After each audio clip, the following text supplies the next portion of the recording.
يعني في البداية يعني نحن اليوم نتحدث عن حقبة عمرها 54 إمم. عام طواها الشعب السوري وأصبحت من الماضي. ربما السنوات الأخيرة منذ انطلاقة الثورة السورية في 2011 كانت هي الأقصى في هذه الحقبة، واستطاع يعني الشعب أن يرى الوجه الحقيقي لهذا النظام وحقيقة لم يرى الشعب هذه إمم. بل عانى. يعني اليوم نعم. الشعب هو كان الضحية الرئيسي لكل ما جرى في هذه الأحداث الأخيرة. والنزوح والهجرة هي كانت أكبر معاناة. اليوم مفارقة البيت، مفارقة المكان، مفارقة البيئة التي تربيت وترعرعت نعم. بها، يخلق أثر نفسي.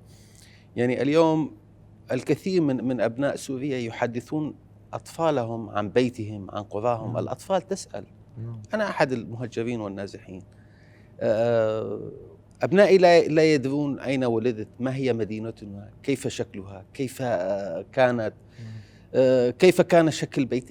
يعني هذه الأسئلة. نحن نتحدث عن جيل كامل ولد في النزوح، وعاش في النزوح ولا يعلم البيئة التي ينتمي إليها، نعم. ويسأل ويتساءل ويريد أن يعود إلى مسقط رأسه الحقيقة. حقيقة الإنسان بطبيعته يرتبط ببيئته، يرتبط بمكانه، يرتبط يعني له انتماء، يحب الانتماء إلى المكان وإلى الجغرافيا. نعم. هذا بطبيعة وفطرة الإنسان، يريد أن ينتمي إلى مكان، أن يقول أنا من المكان الفلاني. يعني اليوم نحن أمام فاجعة تمتد من شمال، من أقصى شمال سوريا إلى جنوبها، ومن نعم. أقصى غربها إلى شرقها. نحن نتحدث عن أرقام مرعبة، أرقام تتجاوز 12 مليون مهجر خارجي. مع المهجرين الداخليين ربما تتجاوز أعداد بين نزوح داخلي وخارجي تتجاوز ال 16 أو 17 مليون. نعم. لا نتحدث عن أرقام طبيعية. حقيقة موضوع العودة كما ذكرتم، يعني هناك مناطق ربما تهيأت للعودة، ولكن العودة تحتاج إلى مناخ. للأسف يعني العمليات ربما يعني هناك كانت عملية سقوط النظام وتداعيات سقوط النظام كانت سريعة بشكل كبير. خلال يعني عمليات بدأت خلال 12 أو نعم. 13 يوم. سقطت منظومة عمرها 54 عام، ليس بهذه البساطة.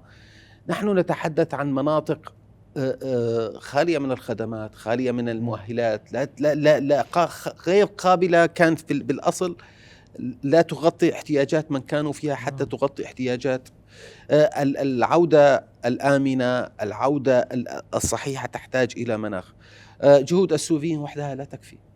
المجتمع الدولي اليوم أمام مسؤولية كبيرة.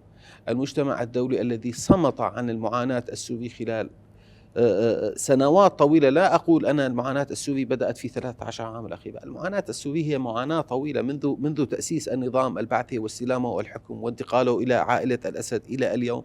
عاش الشعب السوري كوارث حقيقية في هذه نعم. الفترة، ولكن كان يعني جل هذه الكوارث تركزت في 13 عام الأخيرة.